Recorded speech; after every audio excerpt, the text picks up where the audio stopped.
Carlton Lloyd Gaben, September 13, 98. Dear Joe, you are mistaken. People don't send us the magazines. No, Harper, Century, and McClure do. An example I should like to recommend to other publishers. And so I thank you very much for sending me Brander's article. When you say, I like Brander Matthews, he impresses me as a man of parts and power, I back you right up to the hub. I feel the same way.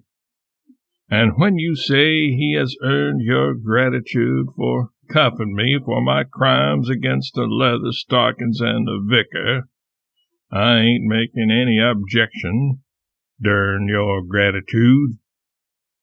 His article is as sound as a nut.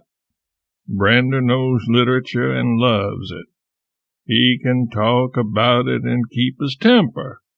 He can state his case so lucidly and so fairly and so forcibly that you have to agree with him, even when you don't agree with him.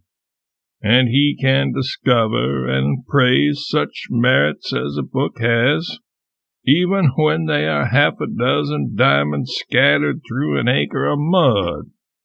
And so he has a right to be a critic. To detail just the opposite of the above invoice is to describe me. I haven't any right to criticize books, and I don't do it, except when I hate them. I often want to criticize Jane Austen, but her books madden me so that I can't conceal my frenzy from the reader, and therefore I have to stop every time I begin.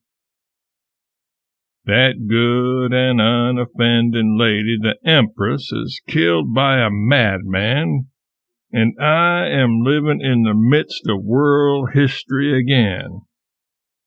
The Queen's Jubilee last year, the invasion of the Reichsrat by the police, and now this murder, which will still be talked of and described and painted 1,000 years from now. To have a personal friend of the wearer of the crown burst in at the gate in the deep dusk of the evening and say in a voice broken with tears, "My God, the Empress is murdered," and fly toward her home before we can utter a question why, it brings the giant event home to you, makes you a part of it and personally interested. It is as if your neighbor Antony should come flying and say, "Caesar is butchered, the head of the world is fallen." Of course, there is no talk but of this. The mourning is universal and genuine. The consternation is stupefying. The Austrian Empire is being draped with black.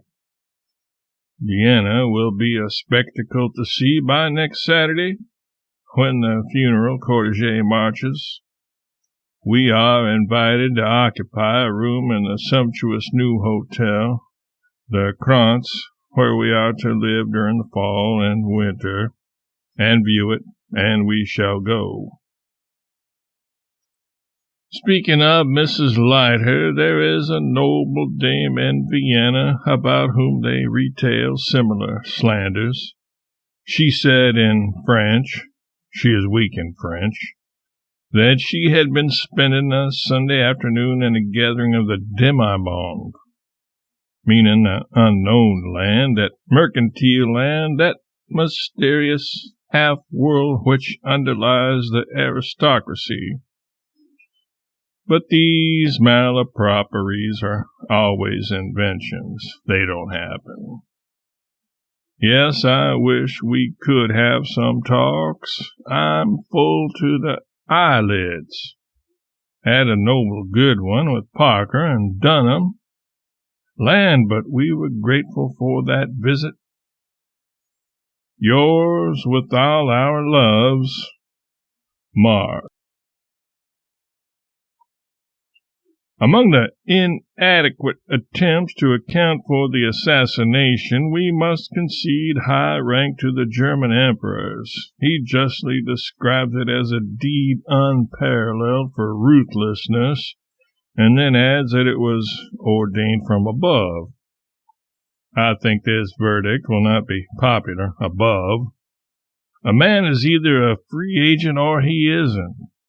If a man is a free agent, this prisoner is responsible for what he has done.